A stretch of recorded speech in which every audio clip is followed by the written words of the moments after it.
Video کو like کر کے آگے شیئر ضرور کر دینا۔ السلام کو جب ہندوستان کی سرزمین پر اتارا، یہ بھی تاریخ انسانیت ہے کہ دنیا کا سب سے پہلا انسان جو جنت سے زمین پر آیا تھا وہ ہمارے اسی پیارے ملک ہندوستان کی سرزمین پر آیا تھا، اور اس انسان کو دنیا حضرت آدم علیہ السلام کے نام سے جانتی ہے۔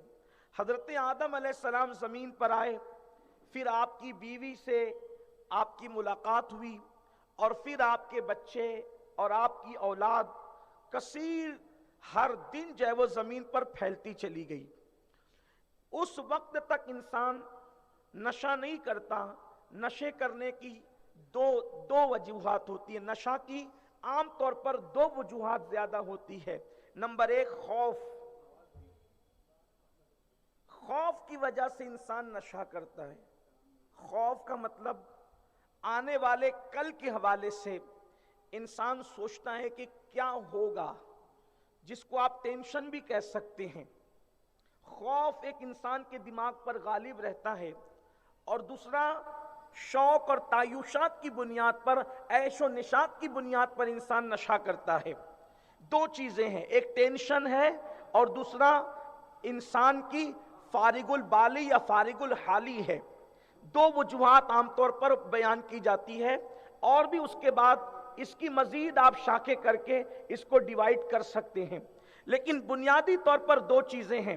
ایک خوف، کسی کو صحت کا خوف، کسی کو دولت کے زوال کا خوف، کسی کو صحت کے زوال کا خوف، کسی کو عزت کے زوال کا خوف۔ غرض کہ انسان جب خوف کا شکار ہوتا ہے تو پھر خوف کی وجہ سے وہ ٹینشن کا شکار ہوتا ہے۔ تو اس وقت لوگوں کو خوف کیا تھا؟ اس وقت لوگ، کسی کی عمر 500 سال تھی، کسی کی 700 سال تھی، کسی کی 800 سال تھی، کسی کی 1000 سال تھی۔ اتنی طویل عمر لوگ جیتے تھے، اس کے بعد بھی لوگ جینا چاہتے تھے۔ تو لوگوں کو ایک خوف تھا، ایک ٹینشن تھا، لوگ ایک چیز کے اندر مبتلا تھے کہ ایک دن مرنا ہے۔ تو یہ موت کا جو خوف اور ٹینشن تھا، اس ٹینشن کو بھلانے کے لیے آج سے کم و بیش 10,000 سال پہلے انسان نے شراب کو پہلی مرتبہ بنایا۔ کم و بیش اس میں تعداد سالوں کی کم زیادہ ہو سکتی ہے تحقیق کے مطابق۔ یہ میں آپ کے سامنے ایک تاریخی بات پیش کر رہا ہوں۔ کم و بیش 10,000 سال پہلے انسان نے شراب کشید کی، اور ایک دماغ پر، چونکہ شراب کو عربی زبان میں خمر کہتے ہیں، اردو میں اس کو شراب آپ کہہ لیتے ہیں، تو اس کو خمر کو، شراب کو خمر اس لیے کہتے ہیں کہ یہ انسان کی عقل کو ڈھانپ لیتی ہے، انسان کی عقل کا احاطہ کر لیتی ہے، اور انسان کے سوچنے سمجھنے کی صلاحیتیں معوف ہو جاتی ہیں، اس تھوڑی دیر کے لیے معطل ہو جاتی ہے، رک جاتی ہے۔ اس لیے اس کو شراب کہتے ہیں، یہ عقل کو ڈھانپنے والی چیز ہے۔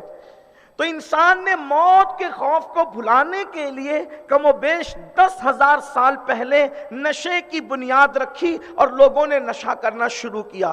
پھر نشہ ہر دور میں آپ جانتے ہیں، ابتدا میں کسی چیز کی شروعات ہوتی ہے تو پھر وہ کسی اور مقصد کے تحت ہوتی ہے، پھر اس میں مزید جو ہے وہ بڑھوتری ہوتی ہے، پھر اس کے اندر مزید جو ہے وہ ترقی ہوتی جاتی ہے۔ ایسے ہی کچھ ہوا، جیسے جیسے حالات بدلتے گئے، ادوار بدلتے گئے، جو ہے وہ شراب کو مزید لوگوں نے پرموٹ کرنے کی کوشش کی۔ لیکن ایک بات آپ کو یہ بتانا چاہتا ہوں، ہر دور میں آوارہ لوگوں نے شراب کو پرموٹ کیا، ہر دور میں مذہب کے باغیوں نے شراب کو پرموٹ کیا، ہر دور میں مذہب کے خلاف لوگوں نے، جو لوگ لا مذہبیت والے تھے، انہوں نے شراب کو پرموٹ کیا۔ کسی بھی مذہب کے اندر شراب کو اچھا نہیں سمجھا گیا، چاہے ہندوؤں کا مذہب ہو، چاہے سکھوں کا مذہب ہو، چاہے عیسائیوں کا مذہب ہو، چاہے یہودیوں کا مذہب ہو، چاہے جو ہے وہ اور کوئی مذہب ہو، بلکہ مسلمانوں کا بھی مذہب، کوئی مذہب شراب کو اچھا نہیں سمجھتا۔ کسی مذہب نے شراب پینے کی اجازت نہیں دی۔ مثال کے طور پر اگر ہندوازم کو ہم دیکھتے ہیں، ہندو مذہب کی کتابیں پڑھتے ہیں، تو ویدوں کے اندر لکھا ہوا ہے، ہندو مذہب میں سب سے زیادہ عزت اگر کسی جو ہے وہ قوم کو دی جاتی ہے، کسی برادری کو دی جاتی ہے، تو اس کو برہمن کہتے ہیں۔ برہمن برہمن اپر کلاس کا طبقہ مانا جاتا ہے ہندو مذہب کے اعتبار سے. جیسے ہم لوگ سادات کا احترام کرتے ہیں ویسے ہندو مذہب کے اندر برہمن کا احترام کیا جاتا ہے. اور ان کے ویدوں کے اندر لکھا ہوا ہے کہ جس نے شراب کا ایک گھونٹ پیا گویا اس نے برہمن کو قتل کر دیا. بلکہ یہاں تک ان کے ویدوں میں لکھا ہوا ہے.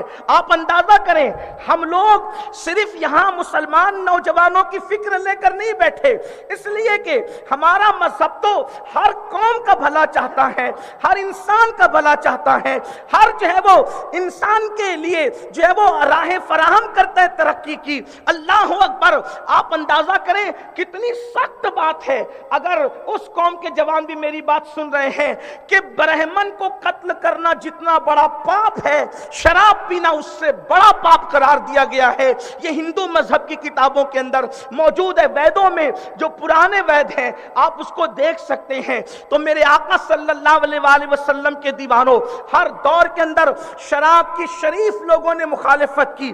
آپ دیکھیں ہمارے مذہب میں پھر جب اللہ کے رسول علیہ الصلوۃ والتسلیم تشریف لائے, آقا کریم علیہ الصلوۃ والتسلیم کی آمد ہوئی تو پھر میرے آقا علیہ السلام نے جب وہ شراب کو مطلقاً حرام قرار دیا.